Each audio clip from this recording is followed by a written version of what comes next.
Kita akan masuk teman-teman sekalian hadis selanjutnya 281, hadis nomor 2 urutannya dalam pasal kita ini dengan sanad sahih. Ibnu Majah meriwayatkan dari Al-Qasim bin Mihran dan dia adalah majhul atau di situ ada dikatakan kalau majhul kurang lebih enggak jelas gitu kan.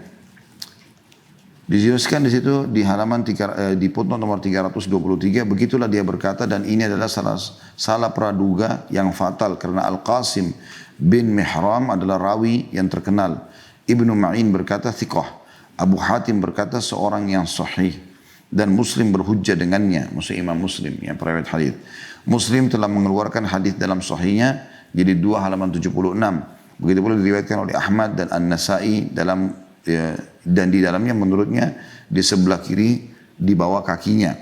Penyebab salah duga disebutkan dalam Al-Ujalah di halaman 51. Maksudnya adalah di situ teman-teman kalau mau lebih jelas footnote ini apa maksudnya, Ibnu Majah salah satu dari penyusun sunan yang ma'ruf ya, meriwayatkan dari Al-Qasim bin Mihran lalu dikatakan ada tanda kutip dan dia adalah majhul. Maksudnya dianggap Al-Qasim bin Mihran majhul. Sebenarnya kalau majhul ini hadisnya bisa lemah gitu kan. Tetapi Syekh Albani menekankan di footnote 323 tadi kalau orang ini adalah thiqah. Bahkan ya dikatakan tadi Ibnu Ma'in salah satu ulama hadis yang bersahabat dengan Yahya bin Ma'in ini bersahabat dengan Ahmad bin Hanbal. Ya, dua-duanya dikenal sebagai ulama hadis, mengatakan orang ini thiqah dan Imam Muslim pun menggunakan atau meriwayatkan darinya. Berarti menandakan hadis ini yang kalau dipegangi perkataan Ibnu Majah dia majhul Al-Qasim bin Mihran berarti tidak bisa dipakai hadisnya. Tetapi karena ditelusur oleh Syekh Albani maka beliau memastikan hadis ini makanya di sebelah angka 2 ada sahih. Dari Abu Rafi' dari Abu Hurairah radhiyallahu anhu ajma'in anna Rasulullah sallallahu alaihi wasallam ra'a nukhamatan fi qiblatil masjid fa'aqbala 'ala an-nas faqala ma balu ahadikum yaqumu mustaqbila rabbih fayatanakha'u amamah ayuhibbu ahadukum an yustaqbala fayutanakha'a fi wajhi idza basaqa ahadukum falyabsuq an shimalihi aw liyadful hakadha fi thawbihi ثم أراني إسماعيل يعني ابن علية يبصق في ثوبه ثم يدلكه. Bahwa Rasulullah SAW melihat ludah di arah kiblat. Ini terjemahannya. Lalu beliau SAW menghadap ke orang-orang seraya bersabda, mengapa salah seorang dari kalian berdiri menghadap Rabbnya lalu ia meludah di depannya? Tanda tanya. Maksudnya kenapa kok orang berani benar gitu meludah di depan Allah? Apakah salah seorang dari kalian mau dihadapi dalam kurung oleh orang lain lalu diludahi pada wajahnya? Maksudnya maukah seseorang dari kita berhadapan dengan orang lalu diludahi wajahnya?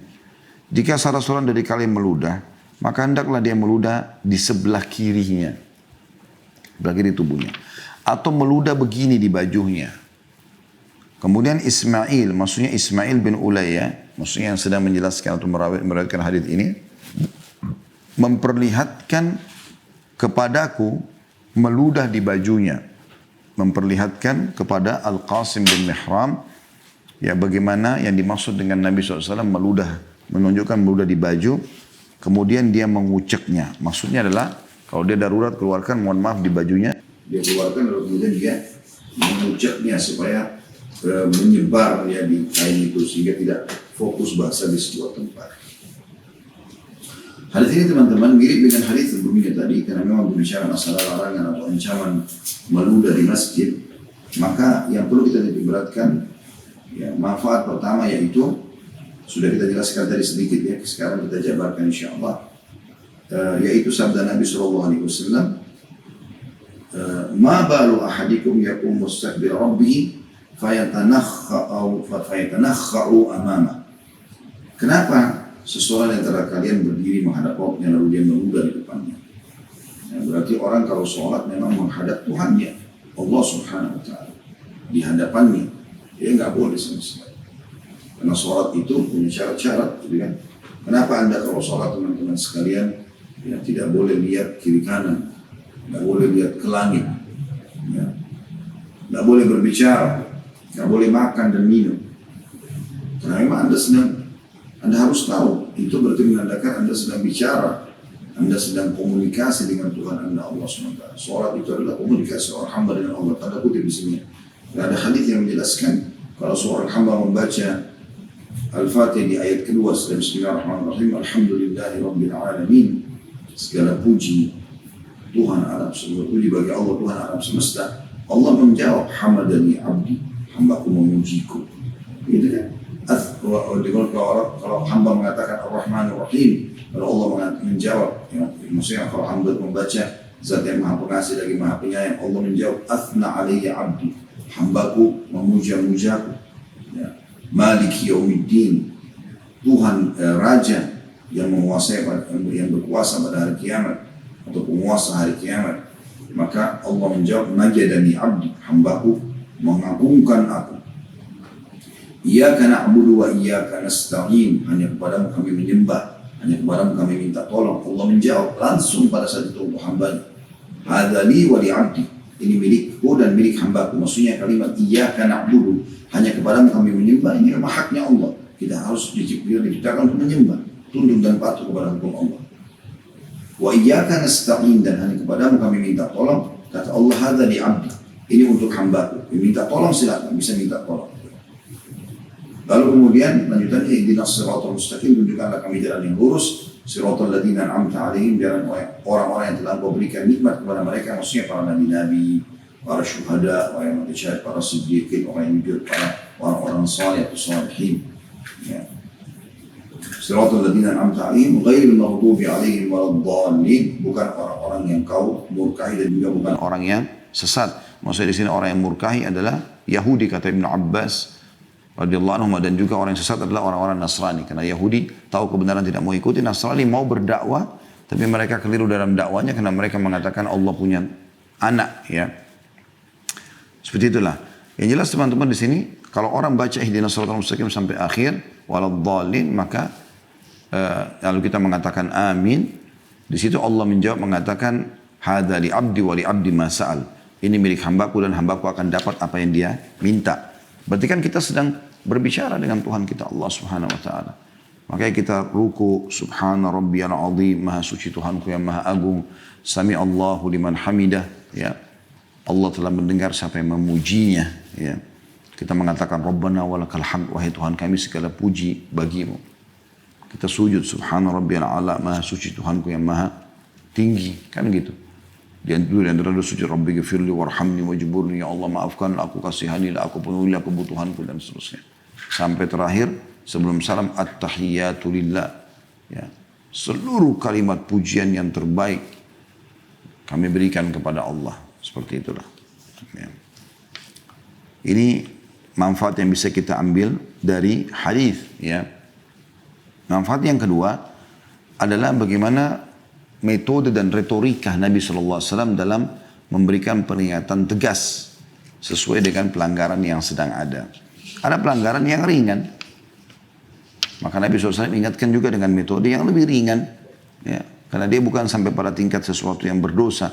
Ada juga yang memang Nabi SAW datangkan peringatannya tegas karena pelanggarannya juga besar, gitu kan. Di sini Nabi SAW menggunakan metode itu karena ini pelanggaran besar, bukan pelanggaran kecil. Maka beliau memberikan contoh mengatakan, ma balu ahadikum yaqumu mustaqbila rabbih fayatanakha'u amama. Yatanakha'u amama maksudnya adalah meludah di depannya. Kenapa seseorang dari kalian berdiri menghadap Tuhannya kemudian dia meludah di hadapannya? Ayuhibbu ahadukum an yustaqbala fayutanakha'u fi wajhi. Lalu kemudian apakah seseorang dari kalian mau kalau berhadapan sama orang lalu orang itu meludahi wajahnya atau meludah di hadapannya? Lalu ini tentu metode yang saya bilang manfaat yang kedua. Manfaat yang ketiga teman-teman sekalian adalah bagaimana Nabi SAW memberikan solusi. Kalau darurat sekali, misalnya maaf orang beringus, lagi flu berat, dia kalau nggak keluarin ingusnya maka mungkin bisa netes-netes, ya. Semoga Allah selamatkan kita dari segala macam penyakit. Begitu juga dengan pada saat dia sujud mungkin bisa mengotori tempat sujud misalnya. Maka kita boleh dalam syariat menggunakan sapu tangan ataupun tisu kalau kita sekarang untuk mengeluarkannya, ya. Kalau kita meletakkan kembali, karena Nabi SAW di sini memberikan solusinya. Iza basaqa ahadukum falyabsuq an shimali. Kalaupun darurat sekali, seseorang harus mengeluarkan dahaknya, ludahnya, maka dia mengeluarkan di sebelah kirinya. Ya. Au liyat full hakada fi thawbi. Atau dia meludah dengan cara seperti ini di bajunya. Maksudnya dia keluarkan di kain baju kalau dia tidak bawa sapu tangan, tisu, ya. Lalu dicontohkan tadi, yaitu dia meludah di bajunya, kemudian dia seperti menguceknya. Ya. Karena Nabi, kita tidak bicara sekarang habis sholat nanti dia cuci segala macam, ya sudah. Intinya dia menguceknya. Dan ini berarti teman-teman sekalian ada pelajaran penting di sini. Kita boleh ya mengeluarkan dahak ataupun ingus kalau kita ikutkan di sini ya. Sesuatu yang harus kita keluarkan, mohon maaf. Ya, kita harus menyebutkan kata-kata ini semua karena memang bahasannya ya. Dengan tujuan agar tidak mengganggu kekhusyuan sholat. Itu yang dimaksudkan. Dan juga agar tidak mengotori tempat sebagaimana tadi sebab daripada penyebutan hadits ini karena ada ludah atau dahak yang terlihat di tanah atau di arah kiblat, di dinding. Ini kan. Dan ini caranya. Dan ini berarti menandakan teman-teman sekalian gerakannya tidak membatalkan sholat. Karena Nabi SAW membolehkan.